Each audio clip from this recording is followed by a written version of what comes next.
Og apropos ting som jeg elsker, hun her på veien om. Aurora, så klart. På fredag, nei vent da, ikke på fredag, på torsdag. Fint av oss der. Så slapp hun låta som heter Conflict of the Mind, som ny musikk da fra superstjerna Aurora. Da var hun også innom her i Studio P3 for å slå av en pirat med Nate og meg, som jeg har tenkt å spille av for deg her på lufta om sånn cirka 6 minutter. Da forteller hun om låta, om hvordan den handler om familierelasjoner og det man prater om, og kanskje ikke prater om. Hun forteller også litt om hvorfor hun velger aktivt å bruke stemmen si i Israel-Palestina-saken, og om klimaspørsmål, og hun rater sine egne hits. Alt dette her med Aurora om cirka 6 minutter her i radioen. Riktig god ettermiddag til deg som har skrudd på radioen, og det har du gjort i grevens tid, for vi har fått inn en superstjerne her i studio. Velkommen hit, Aurora. Hallo. Hvordan går det med deg om dagen? Dritbra. Ja. 2024 has treated you well so far, eller? Yeah, so freaking well. nei, jeg har det deilig. Jeg synes det veldig slitsomt å begynne et nytt år. Føler det veldig sånn, hardt. Og at vi har delt inn tiden vår i sånne uker og år og dager og sånn, som gjør at jeg får sånn julfølelse. Ja, sant. Det det samme igjen, som virker veldig sånn kjedelig og interessant. Men jeg er ofte borte på nyttårsaften, sånn at jeg våkner i en seng som ikke min. Ok. Og da føles det som at det julet ikke finnes mer. Ja, sånn at da har du på en måte hoppet av det i alle fall, og kommet inn i et nytt spor. Yes. Ja. Det med at du klarte å få den der inn igjen, for nå er det sånn, ok, men det er fortsatt et nytt år, selv om du også står på en annen seng. Men... Nei, men jeg føler jeg skjønner jeg med Aurora. Ja, å være ikke i hverdagen med et årsskifte er skikkelig godt for hodet, for man får en sånn, man blir mer sånn med seg selv og spirituell. Jeg vet ikke, det har vært veldig deilig.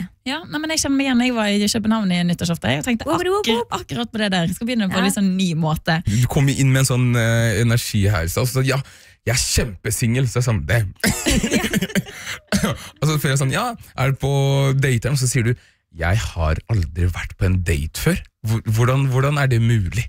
Jeg vet ikke, jeg har aldri vært på en date. Jeg vet ikke om det er helt min greie. Alle de jeg møter, det skjer veldig sånn... Organisk. Veldig organisk. Så liker jeg veldig godt eventyr, og så er jeg veldig spontan. Så det ofte har det har bare skjedd sånn, og så plutselig drar vi til en strand, eller plutselig reiser vi et sted, eller... Jeg liker veldig godt veldig tilfeldige ting. Så drømmedaten din hadde sikkert vært sånn der, hei, nå har jeg planlagt det her, bare bli med. Så er det sånn, ok. Ja, eller hvis noen bare sånn, du, jeg er i London en uke. Eller bare, vil du dra til Budapest? Ja. Eller, jeg merker at bankkontoen til Aurora snakker ikke som bankkontoen min. For hvis noen hadde kommet til meg denne uka her og sagt, nei, la oss bare dra til Budapest, så har jeg sagt, ja, la meg sjekke sparekonto, og så sjekker jeg vennene mine. Jeg går dit, ja. Nå skjønner jeg. Nå skjønner jeg. Men hvis at, så du begynner å snakke med personer, og så har dere god tone, og så sier vedkommende sånn, Aurora, jeg har lyst til å ta deg med ut på date. Kan du torsdag 7:00 på denne restauranten? Da sier jeg sånn, jeg håper du aldri sier noe sånt til meg igjen. Jeg håper du dør, at alle dine etterkommere dør, og forfedre. Jeg hater deg.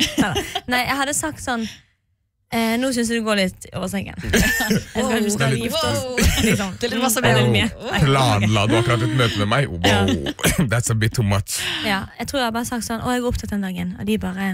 I didn't say which day. Exactly. Men håper du på at... Nei, spill død. Ja, da slutter de bare å snakke. Hadde du faket din egen død i stedet for å gå på date? Ja.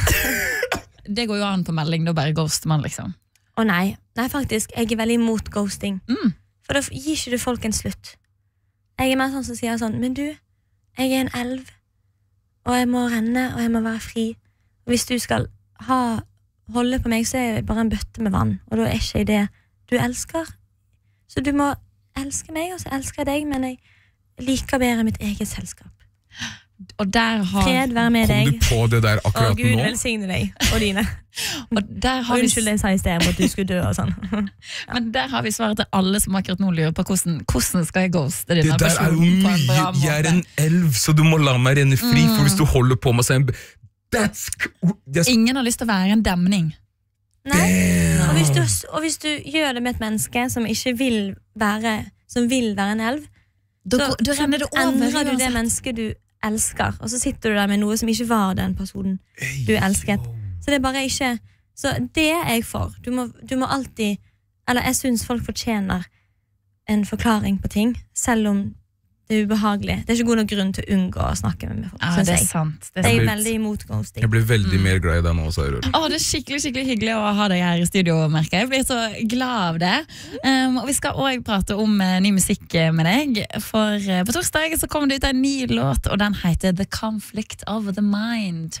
Den skal vi prate mer om, men først så hører vi den her i studio. Jeg blir ikke lei den låta her. Det er kanskje fordi den nettopp har kommet ut, men jeg tror nok ikke jeg kommer til å bli lei den uansett. Det er Aurora sin nyeste The Conflict of the Mind, som kom ut på torsdag, og jeg må bare si I fucking love this song. Ja, we know you're great, men det er bare sånn, de bare sitter der og sånn, Aurora er så jævlig god hele tiden. Du har lagd en låt her, hva handler det om? At du spør. Nei, det handler om familie, og det handler om alle de tingene ikke folk klarer å si til hverandre innenfor familie. Jeg så alltid for meg familie som sitter rundt et bord og spiser, og så er alle helt stille. Og det er så mange ting i rommet som hjemsøker de som ikke de sier til hverandre. Og så er det også sånn, mot slutten så åpner jo sangen seg ganske opp, og da det er den æren det er å være der for noen du elsker skikkelig mye, og hvor meningsfullt kjærlighet blir når du får lov til å være der for noen som du elsker. Og at det er trist, eller det er det verste og det beste å se deg gråte, som jeg sier i sangen. Fordi det er så trist at du har det vondt, men det er så nydelig at du lar meg få se det. Så det er en skikkelig sånn, det er en slags familielåt. Det synes jeg er skikkelig fint. Det er jo ofte at man hører om sånne her type ting i en vennskapsrelasjon eller en kjærlighetsrelasjon, men det kan jo være vel så viktig, og kanskje på noen måter enda viktigere også i familierelasjoner. Og det er nok sånn som du sier, det er ofte at det er ting som ikke blir så snakket om da, i de type relasjonene. Men i din familie, er dere gode på å prate om ting? Vi er både og, vil jeg si. Men jeg vil si at med tiden så har vi blitt veldig gode. Min mor er veldig sånn som er for at vi skal snakke, og jeg har arvet det veldig av hun, for jeg er veldig glad i å snakke om ting. Og spørre, og få ting ut i stedet for, jeg synes det er deilig. Men vi har våre spøkelser vi også, men vi jobber med de sånn som alle. Men jeg synes vi er ganske flinke å snakke om ting, og vi er blitt det, så det er veldig nydelig. Eller i versen så er vokalen sånn som at du bare klarer å si det via en telefonmelding, eller ikke direkte, men så åpner det seg i refrengene, for da har du fortsatt faktisk åpnet deg. Men det er deilig. Jeg håper alle sånn taushet går veldig i arv, det å unngå å snakke om vonde ting i familier, som mange vet hvor vondt det er å ha foreldre, besteforeldre, eller foreldre som har vokst opp med sine foreldre, der ingen pratet om ting. Og det blir veldig sånn, du merker veldig tilværelsen av de type spøkelsene. Den tausheten er skikkelig, og det er mye av det i Norge. Ja, jeg merker det veldig selv, det. Jeg sier jo alltid at jeg har aldri sett foreldre mine krangle, men jeg vet at de krangler, eller at de har hatt sine uenigheter, men jeg har aldri sett dem i mine egne øyne, så da blir det sånn, hvis du ikke har det hjemmefra, du ikke klarer å snakke om ting, enten det er en krangel eller snakke ut om noe, og så kommer du i det virkelige liv, da, som det heter, og møter på konfrontasjon eller noe sånt, så blir du vel sånn, det her er ukjent, det her er rett, selv om det bare er en vanlig samtale hvor folk er uenige, så blir man kanskje litt sånn. Ja, så blir man veldig skjør. Ja. Men også at man, hvis folk skal tenke gjennom det de føler såpass mye, at når de da sier det, at de ikke sier det nå når de føler det, men at de venter med at de kan forklare det godt nok, og så har de allerede bestemt seg for at de ser begge sidene. Så sier de ikke egentlig det de, så lar jo du allerede deg selv føle, være menneske og føle på ting og si teite ting, og bare føle det du føler, men du må la alt filtreres av hodet, og du føler at hjertet blir sånn litt knust hver gang du ikke lar det bare snakke for seg selv. Jeg tror det er veldig viktig. Ja, det tror jeg også. Og så sånn som du sier, det en stor verdi å kunne liksom være der for noen som snakker for hjertet, og kunne være der og vise også sånn, jeg kan ta imot. Ja. Jeg kan ta imot alle disse følelsene her. Jeg kommer til å stå her ved din side uansett. Det et privilegium å kunne være det mennesket for noen. Det det. Vi fortsetter å prate med Aurora blant Anna om det å uttale seg politisk om sånn cirka 6 minutter. Og det Aurora som vi tar praten med i Studio P3 akkurat nå. Vi har vært innom dating og den nye låta, og nå skal vi over til noe helt annet. P3. Men sånn generelt, du jo veldig god på å bruke stemmen din, både i musikken din til å liksom prate om ting som du synes er viktig, men også sånn på sosiale medier og sånt. I det siste har du vært veldig for å støtte Palestina, og så har du pratet om miljøbevegelsen. Hvorfor mener du at det er viktig for deg å bruke stemmen din og plattformen din? Jeg tror som menneske så drivkraft i livet veldig viktig. For meg det veldig viktig å ha en drivkraft i bunnen av mitt levebrød. Eller så mister jeg veldig sånn mening med hvorfor jeg finnes, og hva faen poenget om jeg ikke har en veldig lidenskap bak det jeg gjør. Og nå veldig drivkraften min som et menneske å finne ut hva rollen min på jord. Vi har alle en rolle, men de forskjellige. Og vi alle like mye vi skulle ha sagt og skulle ha gjort, men det forskjellige ting som behøves av oss. Vår verden i dag har så mye problemer. Det så mye vondt. Jeg føler vi kan merke i hjertet at vi lever ikke helt fullt, fordi at halvparten av dyrene har dødd ut, og planeten har det vondt, og alle menneskene har det vondt. Så jeg tror vi merker et eller annet sånn fundamentalt inni oss, at det et eller annet som litt off. Og så finner vi sånn kortvarige, rare løsninger på denne tomme følelsen, om det dop, alkohol eller sosiale medier, som nå blitt en sånn fulltidsdel av livet vårt. Det ikke noe sånn som på MSN før i tiden. Be right back. Før sa vi det. Vi var på, og så sa vi, ja, jeg skal gå tilbake. Jeg skal spise middag nå. Nå jeg her, men nå gjør ikke vi det. Vi bare, det en del av livet hele tiden. Jeg tror det gjør oss helt utrolig deprimert, egentlig. Men ja, så jeg tror min rolle å snakke om ting som jeg føler må bli snakket om, men på en måte som samler folk. For jeg har ikke lyst til å snakke i et ekkokammer til folk som enige, og så vi sånn, ja, det bra. Jeg vil ikke ha noe ros av å snakke om ting fra folk som allerede enige. Jeg har lyst til å høre fra folk som var uenige, og som nå har blitt enige. Eller andre veien. Jeg tror det veldig viktig når man musiker, for da har man følgere av ikke-politiske grunner, og da drar inn politikk, så får man snakke med folk som faktisk uenige, som jeg tror den viktigste delen av å være artist. På en måte som ikke skremmer de vekk. For at vi fiender, men de kan skjønne at vi vil jo på en måte ha det samme. Man må invitere folk inn, og ikke skremme de vekk i bevegelsen, på en måte. At det ikke handler om å være avskrekkende, at sånn, dette må du mene. Du feil, eller at vi... Ja, men det handler om å komme til en dialog her, sånn at vi kan se perspektiver til hverandre. Man må være en samlende stemme som artist, tror jeg. Jeg tror det veldig viktig. Jeg får det til av og til ikke. Men jeg prøver så mye jeg kan. Jeg synes at du veldig god der, Aurora. Når du får tilbakemelding på disse type innlegg og sånt da, ser du hva folk skriver og hva folk mener og sånt, eller? Altså, hvis det noe jeg føler jeg kunne lært mer av, så tror jeg det viktig å velkomme inn det andre sier, og lese og lære og andre mening. Og fordi noen saker fortjener å ikke bare være et utsagn, men at det en samtale. Men hvis jeg vet at dette mer en utsagn-ting, det går ikke an å kommentere imot det jeg sier, for det så åpenbart det eneste rette. Når du så sikker på det du sier, da pleier ikke jeg å lese. Men hvis det ting jeg føler jeg kan lære om, så synes jeg det viktig å holde en dialog, på en måte. Det jo like viktig å vite når du har feil, og lære som artist, som når du føler du har rett. Men ja, av og til, men det jo, jeg anbefaler ikke det alltid. Nei. Det mye. Jeg har jo veldig masse fans i pro-Israel-land, for eksempel. Ja, ok. Jeg har jo I USA, for eksempel. Så det veldig mye sikkerhetsting og veldig mye motgang. Ja, sant.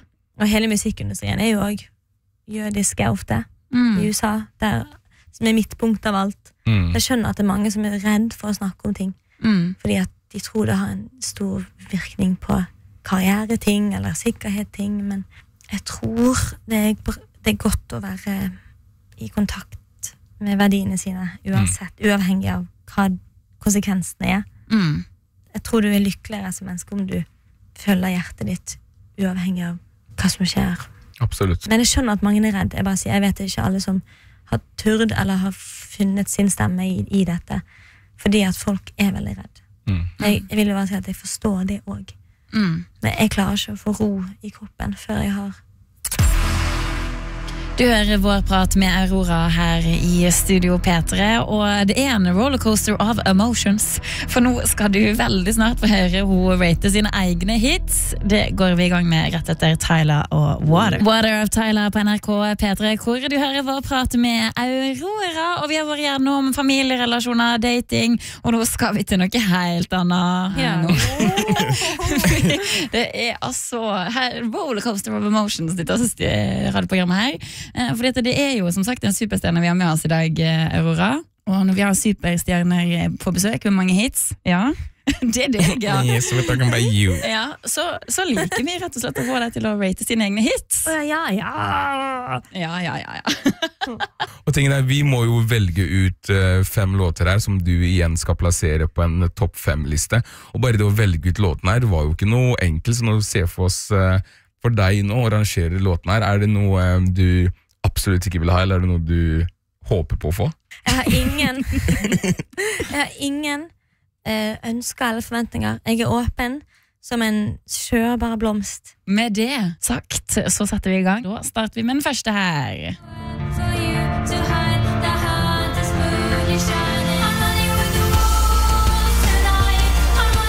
Running with the Wolves. Hvor legger vi den, Aurora? Den veldig gøy å synge live. Det blir en katt, på en måte. Ok, kanskje 3 da. 3. plass på Running with the Wolves. Ok, da skal vi videre til Det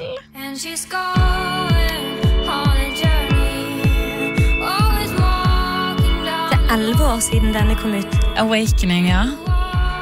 Det ikke det sykt? Jo. Jeg tør ikke å tenke på datoer lenger, for folk sånn der, du vet den låta der kom ut for 17 år siden, så jeg sånn, ikke fortell meg det. Den kom ut i fjor for meg. Det var i fjor. Hvor gammel var du da den kom ut? Jeg var sånn 10. Jeg var 7 faktisk. Nei, jeg tror jeg var 16:30, 17. Eller et eller annet sånn. 4:45 var det. Men ja, ok, denne her, stakkars lille, hun dør jo på 17. Hun drukner seg selv. Ja, så kanskje bare for hennes del. Nei, det litt 4, for den trist. 4. plass på Awakening. Ok, jeg noterer det. Og så skal vi videre til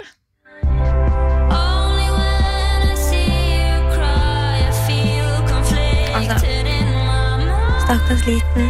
Han jo så ung. Ja, Conflict of the Mind, det nyeste. It's just a baby. It's a motherfucking kid over here. Ok, kanskje vi kan sette min sønn, på nummer 2. Ok, den nyeste. Bare fordi han må liksom være veldig snill. Ja. Tenk at den helt sykt. Hva da? Nei, at den har sånn flere 100 streams, millioner streams. Ja? Det ikke rart i det hele tatt. Jo, men jeg var på turné, og så var jeg bare leide i studio på en fridag, og så drakk jeg masse vin, og så koste jeg meg, og så ville jeg lage noe stygt. Så var det litt fint. Jeg har jo aldri hatt det veldig sånn stygg i min estetikk, tenker jeg. Det veldig sånn. Men den lyden jo homofobi i sangen. Når han kommer sånn snikende inn, så han sånn veldig irriterende. Sånn, det den. Ja, i mine tanker var det det. Ok, takk Gud, for jeg tror det var sånn fellesbetegnelse. Jeg tenkte jeg, faen, hvorfor liker jeg den lyden så godt? Am I in trouble? Men det jo helt sykt at den skulle bli så stor. Ja, for den blant dine mest stream. Men hvor vil du plassere den da? Ok, vi plasserer den 5, Okay. Det bare fordi han litt irriterende. Sånn litt, på en måte. Man skulle være det. Det sånn plagsom lillebror. Sånn, jeg veldig glad I deg, men nå du litt irriterende. Men hvis jeg hadde hatt en lillebror, hadde jeg elsket han. Du kan få meg. Jeg tror mamma og pappa hadde blitt veldig glad for det. Kan jeg få deg? Ja, jeg kan være lillebroren din. Må jeg amme deg da? Jeg kan ikke huske noen av storesøstrene mine har amma meg. Jeg tror ikke de har gjort det. Ok, jeg har aldri hatt en bror. I don't know. I don't know what you do with brothers. Men jeg har veldig dårlig melkeproduksjon. Hvorfor snakker vi om melken min? Nate blitt broren din nå. Ja, jeg er lillebroren din nå. Ja, betyr det at vi må... Nei, Ok, men nå har vi vi har 5. plassen, 4. plassen, 2. plassen og 3. plassen. Er du spent på første? Hva er det? Uff. Jeg vet ikke hvorfor det er viktig. Det er jo ikke viktig, men jeg merker jeg har blitt litt svett. Ja. Ok. Det er... Ja. God jenta mi.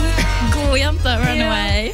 Ja, men denne her, jeg synes det er greit at den kan være på 1. Jeg skrev den da jeg var 11. Det er dritliten. Jeg skjønner ikke hvordan det gikk. Det er helt spinnvilt. Det er det ingen andre som skjønner heller, bare sånn at jeg har sagt. Det gir ikke mening. Eller jeg kan ikke forstå. Men jeg husker jo at nei, det er kjemperart. Men jeg fortsatt så han betyr noe helt annet for meg nå enn det han gjorde da. Men er ikke det jo ganske nydelig? Jo, jeg vokser opp med den. Og den er der hver dag. Så lista er altså at vi har Cure for Me på 5. plass, vi har Awakening på 4., Run with the Wolves på 3., Conflict of the Mind på 2. og Runaway på 1. Ja, er ikke det greit da? Jeg signer på hva en storesøstre mi sier det, altså. Little bro. Aurora, det var jeg gleder som alltid å ha deg på besøk I dag. Du skal jo på turné I Norge nå I mars, så det er jo det mange som kan glede seg til sikkert. Ja, jeg har møtt sånn 2 som sa de skulle komme. Det er ganske mange plasser som utsolgt, har jeg sett, sånn at det kommer nok flere enn 2. Ja, det blir helt nydelig. Jeg skal spille det kan være det kommer litt nye. Jeg skal prøve å spille noen nye sanger live. Men vi gleder oss masse til det, Aurora, og tusen takk for at du kom til oss I dag. Ja.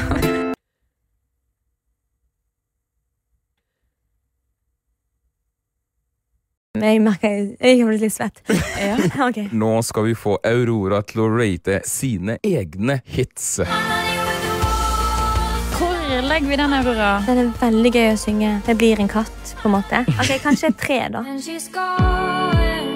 Det er 11 år siden denne kom ut. 4, for den er trist. Stakkars liten. Han er jo så ung. Conflict of the Mind, det nyeste. It's just a baby. It's a motherfucking kid. Nummer 2. Tenk at den er helt sykt. Hva da?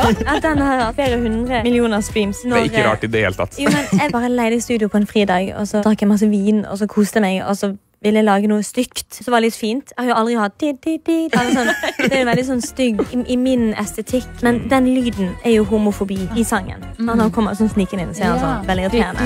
Sånn, det den. Ja, 5.